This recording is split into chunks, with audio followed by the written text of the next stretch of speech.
ધાનેરામાં ભારત વિકાસ પરિષદ દ્વારા શોપિંગ ફેસ્ટિવલનું ઉદ્ઘાટન કરાયું। ધાનેરામાં ભારત વિકાસ પરિષદ છેલ્લા 25 વર્ષથી સેવાકીય કાર્યો કરી રહી છે અને સદાય સામાજિક કાર્યો કરવામાં અગ્રેસર રહે છે અને જ્યારથી પ્રમુખ તરીકે સત્યમજી શાસ્ત્રી આવ્યા છે ત્યારથી તો અનેક સેવાના કાર્યો કરવામાં આવી રહ્યા છે। ગુરુવારે ધાનેરા ખાતે ભારત વિકાસ પરિષદના ઉપક્રમે શોપિંગ ફેસ્ટિવલનું ઉદ્ઘાટન કરવામાં આવ્યું હતું, જે સ્ટોલ બપોરે 2 વાગ્યાથી શરૂ થશે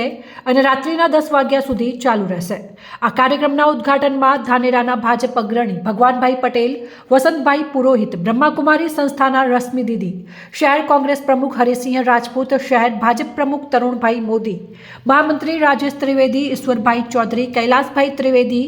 ભારત વિકાસ પરિષદના પ્રમુખ સત્યમજી શાસ્ત્રી, રાજેશ ચૌહાણ તેમજ અન્ય સભ્યો પણ ખાસ હાજર રહ્યા હતા અને ત્રંબકજી શાસ્ત્રી દ્વારા શાસ્ત્રોક્ત વિધિથી આ ફેસ્ટિવલને ખુલ્લો મૂકવામાં આવ્યો હતો,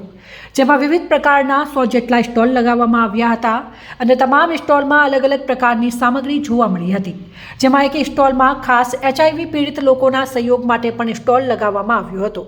તેમાં જે નફો આવશે તે નફો આ પીડિત લોકોની સેવામાં આપવા માટેનો પણ એક સ્ટોલ લગાવેલ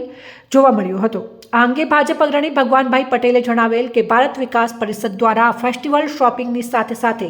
બાળકોને મનોરંજન માટે પણ સુવિધા ઊભી કરવામાં આવી છે, તે ખરેખર સારી કામગીરી છે। ધાનેરામાં આવી કામગીરી પ્રથમવાર થવા પામી છે અને આ ફેસ્ટિવલ સોમવાર સુધી ચાલુ રહેશે, એટલે કે ગામડાના લોકો પણ આ ફેસ્ટિવલ શોપિંગનો લાભ મેળવી શકશે।